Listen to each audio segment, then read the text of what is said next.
Hi everyone. So today's topic is upon Syndrome X, a very rare disease or a disorder. Now the first question that comes to your mind is, what is Syndrome X? Well, Syndrome X is basically a combination of many things together. It's nothing but inflammation of your arteries followed by hypertension, triglycerides, decreased HDL, increased LDL, uncontrolled weight gain basically in the middle of your body, also known as central obesity, and frequent tendency to form blood clots. Now if you're suffering from all these factors at one go, it's nothing but Syndrome X. It's basically very common in patients who have diabetes or basically type 1 diabetes. Now the next question is, how will you know whether you are developing Syndrome X? Well, it's very simple. When you do a lipid profile, doctors usually check your total cholesterol, HDL and LDL. So now to find whether you are developing Syndrome X, it's very simple that the ratio of your triglycerides and your HDL should be in the range of 2 or less. For example, when you divide your triglycerides, say for example it's 210, with your HDL cholesterol for example 30, when you divide them you get a ratio of 7, which is more than 2.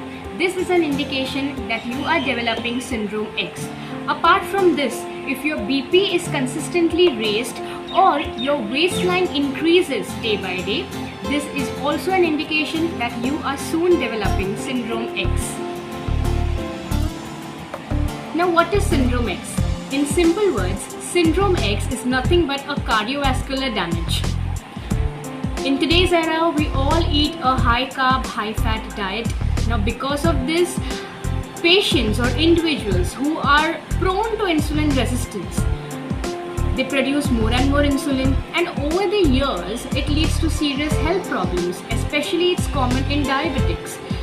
But because patients who have had Syndrome X for many years, the beta cells of pancreas, they generally wear out and can no longer produce more and more insulin, also known as hyperinsulinemia, and because of this the insulin decreases and blood sugar rises. So it's very important for patients with diabetics and apart from them to include low glycemic foods in their diet, which basically includes your apples, oranges, tomatoes, green beans, etc., and avoid high glycemic foods in your diet, all which is refined carbs, because it is known that the sugars from the refined carbs, it enters into your bloodstream faster than the table sugars. So please avoid high glycemic foods in your diet if you want to avoid having Syndrome X.